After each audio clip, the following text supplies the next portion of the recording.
கொழும்பில் 11 இளைஞர்கள் கடத்தப்பட்டு காணாமலாக்கப்பட்டதுக்கு முன்னாள் கடற்படை தளபதி வசந்த கருணாகுட உள்ளிட்ட 14 கடற்படையினருக்கு எதிராக 667 குற்றச்சாட்டு சுமத்தப்பட்டு கொழும்பு ரயிலட்பால் நீதிமன்றத்தில் சட்டமா அதிபரினால் குற்றப்பத்திரம் தாக்கல் செய்யப்பட்டது.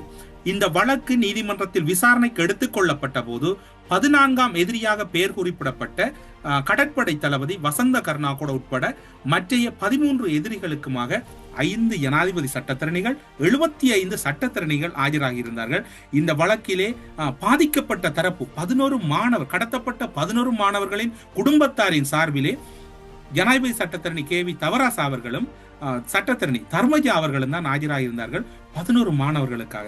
இன்னும் ஒரு சட்டத்துறை சார்ந்திருக்கக்கூடிய சூழ்நிலையில் குற்றம் நிரூபிக்கப்படும் வரை அவர்கள் நிரபராதி, அவர்களுக்காக யாரும் ஆஜராகி அவர்களுடைய கருத்துக்களை முன்வைக்கலாம். அது சட்டம் கூறுகின்ற நுணுக்கமாக இருக்கின்றது.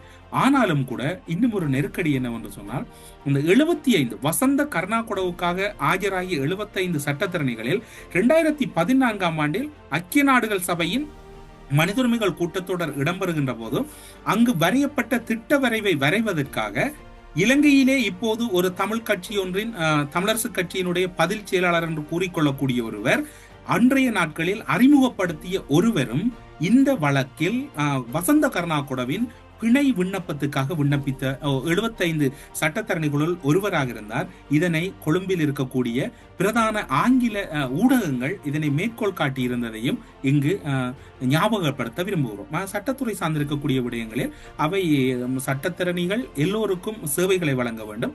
ஆனால் இவரும் அதில் சேவை வழங்கினார் என்பதுதான் முக்கியம்.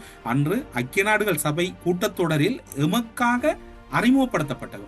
அதனைத்தான் தொடர்ச்சியாக உங்களுக்கு கூறுகின்றோம். எம்முடைய விவகாரங்களை கையாளுவதற்கு தென்னிலங்கையில் இருக்கக்கூடிய தமிழ் தேசியத்துக்கு அப்பாற்பட்டவர்களை தென்னிலங்கை அரசுகள் சார்பில் பலரும் பயன்படுத்தி இருக்கிறார்கள். அதில் ஒரு கட்டம்தான் இதுவாக இருக்கின்றது.